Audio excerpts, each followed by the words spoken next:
Welcome to another chapter of the Tao Te Ching. Here we get to look at the verse 56, learn to be silent. This verse, although the title is learn to be silent, I think it really kind of talks about confidence and knowing.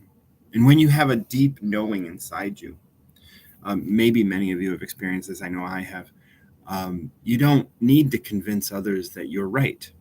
That's the least of your worries, right? Like, why would you care if someone believed you're right? They believe something and you believe something.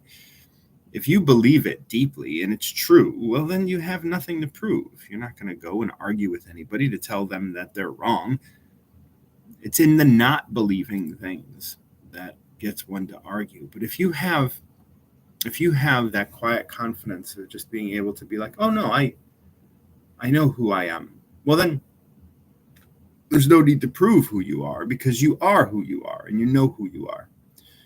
But when you get into that space of having to tell people who you are, well, then maybe you lack the confidence that you think you have.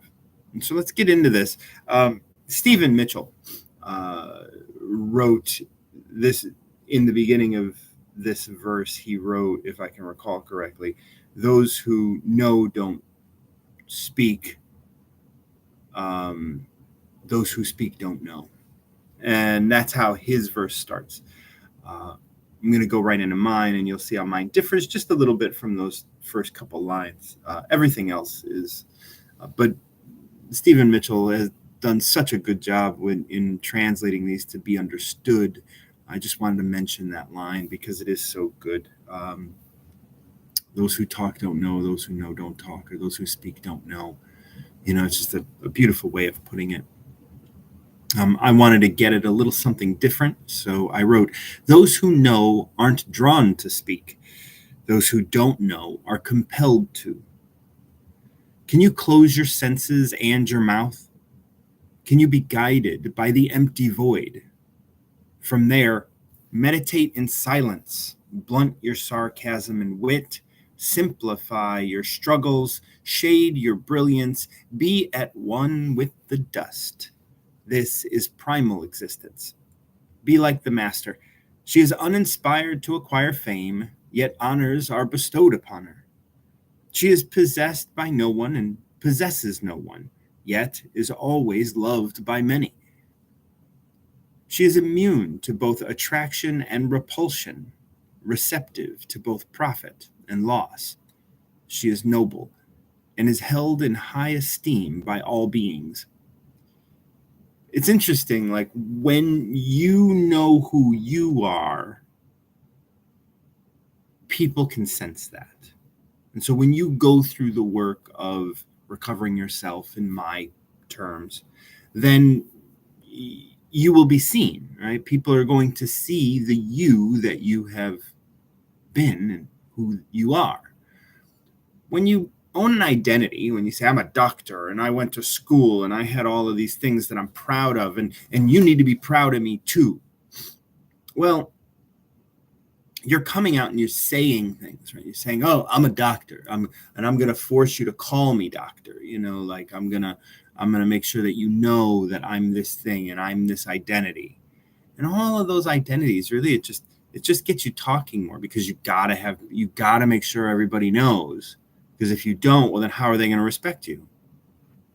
And there's a big difference between someone who walks with Tao and understands that that respect is coming from you. Right? You need to respect you. And when you know that that respect is there is no need to be anything else. There's no need to say anything. There's no need for other people to have to other people to get in the way of sorry, I'm getting distracted by my cat here. When you know who you are, there's no need to express who you are, to tell people who you are. I remember when I was in first year of art school or whatever, it was a trade school for the arts, and one of my teachers was like, you can tell the real artists because they look like plumbers. And it was interesting, like how hard an artist tries to look like an artist, and that's very much to this point, like being compelled to speak means being compelled to tell people who you are, either on social media or in your clothing or in the food that you eat or in all of the things. It's a statement, it's a statement, it's a statement. All those things that we've said for decades. Oh, this is a fashion statement, and this is a statement on how I feel about food, and this is a statement. Well, that's being compelled to speak. Blunt your sarcasm, as it says in this one, right? Blunt your sarcasm, meditate in silence, simplify your struggles, shade your brilliance. You don't have to prove that you're brilliant. You don't have to prove that you're an artist. You don't have to prove that you know something. Because if you know it, you just know it. If you are it, you just are it. And the more you have to prove, the more people can just shoot holes in your identity. Nothing to prove. And the more you talk, the more foolish you look, usually. So, yeah, learn to be silent. This is one, it's like, and it's not something that you can learn. It's just something that happens. You become silent when you gain confidence. You become silent when you know who you are. You become silent when there's no identity to strive to be. And that's beautiful. All right. Thank you so much for joining me. We are going through the Tao Te Ching. That was 56, Learn to be Silent. There are 81 chapters. And so hopefully when you're watching this, you can choose any number you want and have a nice little read. All right. Well, until next time, keep recovering yourself. Hey, buddy.